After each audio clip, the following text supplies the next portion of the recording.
नमस्कार, मैं हूं आपके साथ ईशा भार्गव। स्वागत है आपका प्राइम उत्तर प्रदेश में। तो रुक करते हैं उत्तर प्रदेश की बड़ी खबरों की ओर। तो आप सांसद संजय सिंह पीलीभीत पहुंचे, जहां उन्होंने महाराष्ट्र में अजीत पवार के डिप्टी सीएम बनने पर निशाना साधा। संजय सिंह बोले, करोड़ों के घोटाले करने वाले अजीत पवार को डिप्टी सीएम बनाया गया है। छगन भुजबल पर संजय सिंह ने हमला बोलते हुए कहा कि जो जेल में रहे उसको भी मंत्री बनाया गया।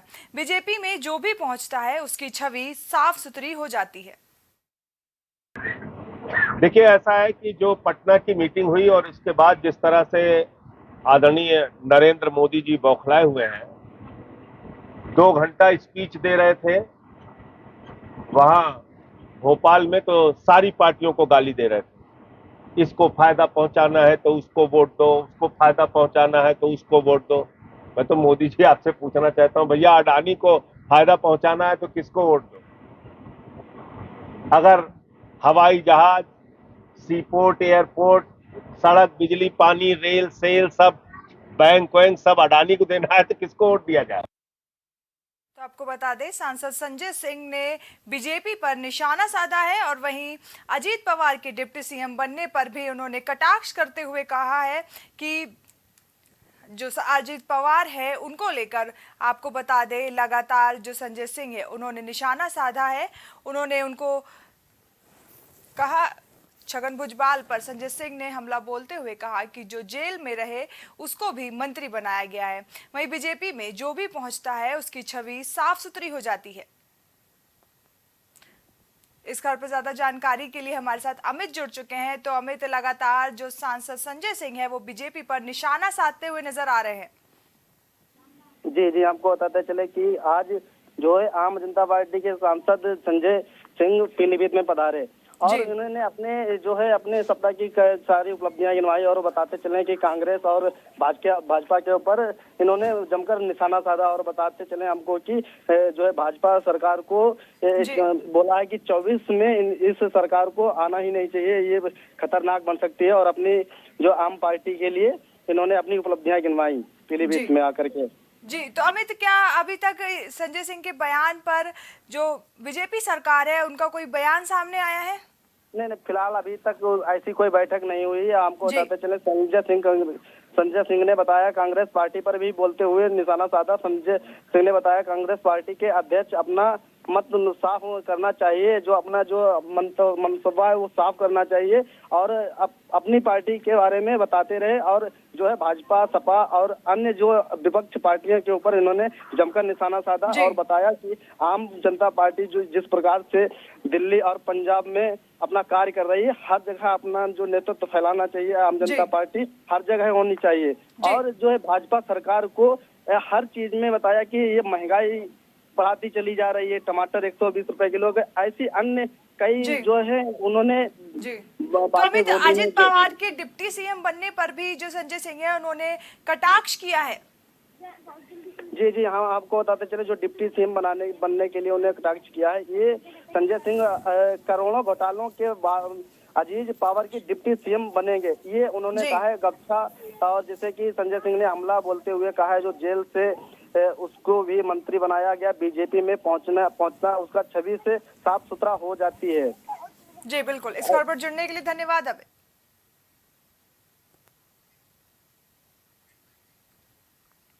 महाराष्ट्र में हो रहे राजनीतिक उठापटक को लेकर रामदास अठावले ने प्रेस कॉन्फ्रेंस की।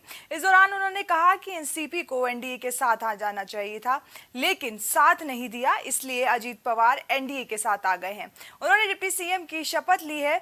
ऐसे ही अभी कई और राज्यों में एनडीए के साथ आएंगे। और क्या कुछ कहा उन्होंने, आइए सुनाते हैं आपको। तो राजभर जी है, राजभर जी कभी इधर जाते हैं कभी उधर जाते हैं, आगे कहाँ जाएगी मालूम नहीं है। तो पहले वो बहुजन समाज पार्टी में काम करते थे, बाद में बीजेपी में आ गए, बाद में समाजवादी पार्टी के साथ चले गए। अभी मायावती की बात कर रहे हैं, मायावती को छोड़कर वो इधर आए थे।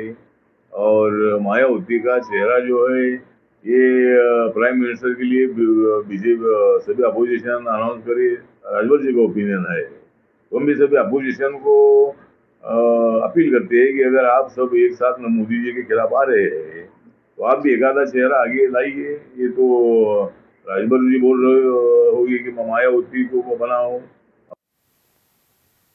खबर फरीदाबाद से है, जहां केंद्रीय मंत्री कृष्णपाल गुर्जर ने कहा कि बीजेपी सरकार जिस काम का शिलान्यास करती है उस काम का उद्घाटन भी करती है। बता दें कि केंद्रीय मंत्री बल्लभगढ़ से पलवल तक की मेट्रो लाइन का सर्वे शुरू होने पर अपनी प्रतिक्रिया दे रहे थे। दरअसल मुख्यमंत्री ने 25 को गौरवशाली भारत रैली में इसकी घोषणा की थी। कृष्णपाल गुर्जर ने कहा कि 25 को घोषणा, 26 को आदेश और 27 को काम शुरू करके मुख्यमंत्री ने बता दिया है कि वो विकास के कार्यों को कितनी गंभीरता से लेते हैं। दरअसल केंद्रीय राज्य मंत्री कृष्णपाल गुर्जर ने आज सेक्टर 28 के लोगों को बड़ी सौगात देते हुए कम्युनिटी सेंटर का उद्घाटन किया। इस भवन के निर्माण में 2 करोड़ 14 लाख रुपए की राशि खर्च की गई है। 28 सेक्टर में आज 2 करोड़ 14 लाख की लागत से एक सामुदायिक भवन यहाँ पर बनाया गया है, जहाँ पुराना था, बहुत छोटा था। तो मुख्यमंत्री जी के सहयोग से आज यहाँ पर नए कम्युनिटी सेंटर का आज हमने शुभारंभ किया है। बहुत खूबसूरत है, आप देख रहे हैं, अपने तरह का अलग कम्युनिटी सेंटर है। बड़े से बड़ा कार्यक्रम इतना बड़ा बनाया गया उसमें हो सकता है, तो लोगों की ज़रूरत थी। और सिर्फ कम्युनिटी सेंटर नहीं, शहर में हर वो काम हो रहा है जो आज तक नहीं हुआ है। और चाहे वो कनेक्टिविटी की बात हो, हाईवेज़ की बात हो, पुलों की बात हो, बिजली की बात हो, पीने के पानी की बात हो, सड़कों की बात हो, सुंदर पार्कों की बात हो, LED लाइटों से चमचमाती गलियां हो और स्टेडियम हो, हर क्षेत्र में काम हो रहा है। वहीं दूसरी तरफ कौशाम्बी में मजहब की दीवार तोड़कर विशेष समुदाय की युवती ने अपना धर्म छोड़कर हिंदू प्रेमी बबलू रैदास के साथ मंदिर में वैदिक मंत्रोच्चार के साथ शादी कर ली और दोनों ने ईश्वर को साक्षी मानकर मंदिर में ही 7 फेरे ले लिए। इस मौके पर लड़के के परिजन भी मंदिर में मौजूद रहे। परिजनों ने दोनों लोगों को सुखी दाम्पत्य जीवन बिताने का आशीर्वाद दिया। मामला करारी थाना क्षेत्र के थाम्बा अलावलपुर गांव का है। लड़की ने बताया कि वह महोबा के थाना क्षेत्र के कस्बे की रहने वाली है। उसके पिता रियासत मजदूर हैं। वह 3 साल पहले अपने माता पिता के साथ कौशाम्बी जिले के पूरा मुफ्ती थाना क्षेत्र में एक ईंट भट्टे पर मजदूरी करने आई थी। मामला ये था कि हम लड़की लेके आए थे, उनके घर वाले आए थे लेने के लिए। हम नहीं जाने दी कि हम रखना चाहते थे, ये भी रहना चाहते थे, तो हम रख लिए, शादी भी कर लिए। कहाँ किए? मंदिर पे। तो कब से आप जानते हैं? हम इनको 4 साल से हम एक दूसरे को जानते हैं। तो ये मुस्लिम थी? हाँ। अब हम इसको रखना चाहते हैं। और तो शादी कर ली आपने? हाँ, हमने शादी भी कर ली। क्या नाम है आपका? हमारा नाम बबलू है। इनका नाम क्या है? उनका नाम थाने पूछा गया था कि तुम अपनी मर्जी से आई हो। हमने कहा हाँ, हम अपने मर्जी से आए हैं, हम इसी से शादी करेंगे, यहीं पे रहेंगे। और बोल रहे थे कि तुम्हारी मर्जी है। हमारे सास ससुर से बोला, उनने कहा कि तुम रखोगे क्या? हाँ। उनने बोला कि हम भी रखेंगे, या इनको साथ में खुश रखेंगे। और हमारे पति ने बोला कि हाँ, हम भी इसको रखना चाहते हैं। तो कब से आप? अगली खबर कासगंज से है, जहां थाना गंजडुडवारा में पुलिस को बड़ी सफलता मिली। बता दें कि पुलिस को मुखबिर से सूचना पर पुलिस ने एक शातिर बदमाश को गिरफ्तार कर लिया। वहीं गिरफ्तार अभियुक्त के कब्जे से एक अवैध तमंचा, 315 बोर, एक जिंदा कारतूस और चोरी की 25 सोलर प्लेट बरामद की गई है। वहीं अब पुलिस ने बदमाश को गिरफ्तार करके आगे की कार्रवाई शुरू कर दी है। झांसी के समथर थाना क्षेत्र में अपने ससुराल आया व्यक्ति नहाते समय करंट की चपेट में आ गया, जिससे उसकी मौत हो गई। वहीं परिजनों ने आनन फानन में उसे मोट सामुदायिक स्वास्थ्य केंद्र में भर्ती कराया, जहां चिकित्सकों ने चेकअप के बाद मृत घोषित कर दिया। वहीं परिजनों का अब रो रो कर बुरा हाल है। क्या नाम है आपका? कहाँ के हैं? हम कोमल सिंह राजपूत हैं, छोटा बिलमा आगे। अच्छा, ये मामला आया है मृतक है, ये क्या है, कौन है आपका? जी हमारे दामाद है परिवार के। क्या नाम इसका? राजकुमार। क्या हो गया इसको? जी घर पे बिटिया को लवाने के लिए आए थे, तो साथ नहा मार आए थे। जैसे बकरी में हम लोग पहुँचे तो वहाँ डले मिले जी, तो हाल हम समतल ले गए, वहाँ मना करी डॉक्टर ने। कहाँ? समतल पहले समतल ले गए थे। कहाँ आए थे? डॉक्टर रवि कुमार के यहाँ। नहीं, कहाँ आए थे? किस गाँव आए थे? छोटा बिलमा। किसके घर आए थे? जसवंत सिंह राजपूत। कहाँ रहने वाले? कहाँ के? मड़ोरा खुर्द के रहने वाले। क्या हो गया ऐसा नहाते समय की? अब पता नहीं पड़ा, करंट लग गया, क्या हो गया। ये मरीज़ जो है राजकुमार सनाव अवध शरण, रेजिडेंट ऑफ भड़ौरा कला, PS समथर से आया हुआ था। तो ये अभी करीब 4:05 पे आया यहाँ पे। तो इसको हमने जो है पूरा एग्जामिनेशन किया और मशीन लगा करके भी जो है मॉनिटर लगा करके एग्जामिनेशन किया। तो मरीज़ में किसी प्रकार का जो हरकत नहीं थी और उसकी जो पल्स बिल्कुल नहीं है, बीपी बिल्कुल नहीं मिला जो है, और कोई भी हार्ट साउंड नहीं मिल रहा था और कोई भी रिस्पांस नहीं, शरीर में कोई हरकत नहीं है। इसकी दोनों पीपल जो है नॉन रिएक्टिव रही और डायलेटेड और फिक्स रहे हैं। तो इस तरह से जो है मरीज़ जो है बिल्कुल मृत है। और हमने सूचना की है कहीं? नहीं, हमने इसकी सूचना जो है अपने निकटतम जो थाना मोट है और वहाँ पे इसकी लिखित सूचना भेज दी है। कैसे क्या हुआ है, कुछ पता चला है? अब परिजन के द्वारा जो बताया गया है कि इलेक्ट्रिक शॉक के द्वारा जो है इनकी ये हालत हुई है।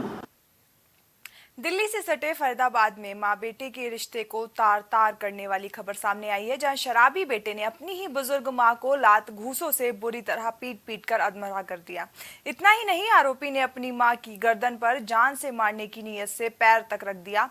घटना फरीदाबाद के 5 नंबर के इलाके की है। वहीं अब घायल बुजुर्ग को बीके अस्पताल की इमरजेंसी वार्ड में इलाज के लिए भर्ती कराया गया है, जहाँ उनका इलाज चल रहा है। वहीं बुजुर्ग महिला ने बताया कि उनका बेटा पिछले 2-3 दिनों से इसी तरह से पीट रहा था। फिलहाल इसकी सूचना पुलिस को दे दी गई है और पुलिस कानूनी कार्रवाई में जुटी है। ये किस चीज से जलाया अम्मा? ये जलाया क्या किया है? जलाया ये?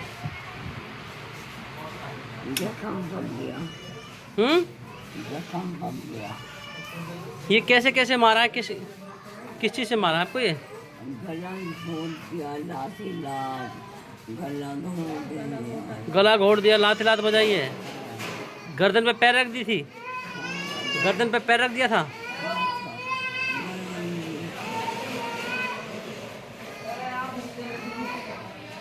कितनी उम्र है अम्मा आपकी? लगभग 70 साल लगभग। अभी चला रहा हूँ, चला रहा हूँ, थोड़ी आवाज। हमारी माता जी है, मैं तो गाजियाबाद में रहता हूँ। हमारे को कल फ़ोन पे वो आया कि हाँ तुम्हारी माता की हालत ज़्यादा ख़राब है। तो मैं सुबह आया तो अस्पताल में थी। क्या पता चला? तो 2-3 दिन से मार रहा था। कौन मार रहा था इसको? मेरा भाई। क्या है? डिम्पल। डिम्पल। आप लोग कितने भाई हैं? 3 भाई हैं, ख़त्म हो गया। एक मैं हूँ, मैं गाजियाबाद में रह रहा 5-7 साल से। ये कहाँ रहती हैं? ये यहीं पे 5 नंबर में।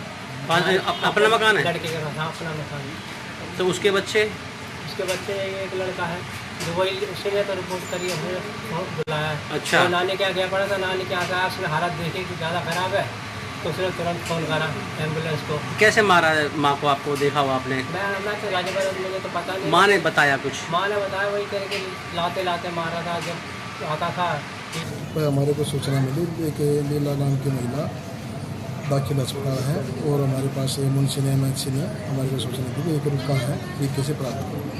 जो रुका प्राप्त करके अब लीलावती के पास आया हूँ, जिन्होंने बताया कि मेरा लड़का डिम्पल जो मेरे साथ रहता है और मेरा पोता हर्ष भी मेरे साथ रहता है, और डिम्पल ने मेरे साथ मार दी थी। उस टाइम पे हर्ष नहीं था। जो हर्ष ने आके देखा कि भाई लीलावती को काफ़ी चोटें लगी हुई हैं, तो उन्होंने 112 पे कॉल की और वही इसको हॉस्पिटल में लेके आए। हर्ष ने आगने के बाद में इसको देखा कि भाई इसके चोट लगी है, और डिम्पल उस टाइम पे घर पे नहीं था। अब इन्होंने बताया कि डिम्पल ने मेरी चोट मारी है। सुल्तानपुर में जहां लगातार 2 दिनों की बारिश ने किसानों को बड़ी राहत दी है, वहीं दूसरी तरफ शहरी क्षेत्र और ब्लॉक क्षेत्रों में जलभराव से जनजीवन अस्त व्यस्त हो गया है। शहर के कई वार्डों में बरसात के बाद घंटों जलभराव की ऐसी स्थिति रही कि लोग घरों में दुबके रहे। इसी परिस्थिति ने विकास के दावों को भी साफ आईना दिखा दिया है। बता दें कि शनिवार सुबह से शहर में बारिश हल्की रही, लेकिन दोपहर बाद से मौसम ने करवट ले लिया। वहीं दरियापुर मोहल्ला जलमग्न हो गया और कई घरों में नाले का पानी भर गया। प्राइम उत्तर प्रदेश में फिलहाल के लिए बस इतना ही। देश और दुनिया की तमाम खबरों के लिए बने रहिए प्राइम टीवी के साथ। नमस्कार।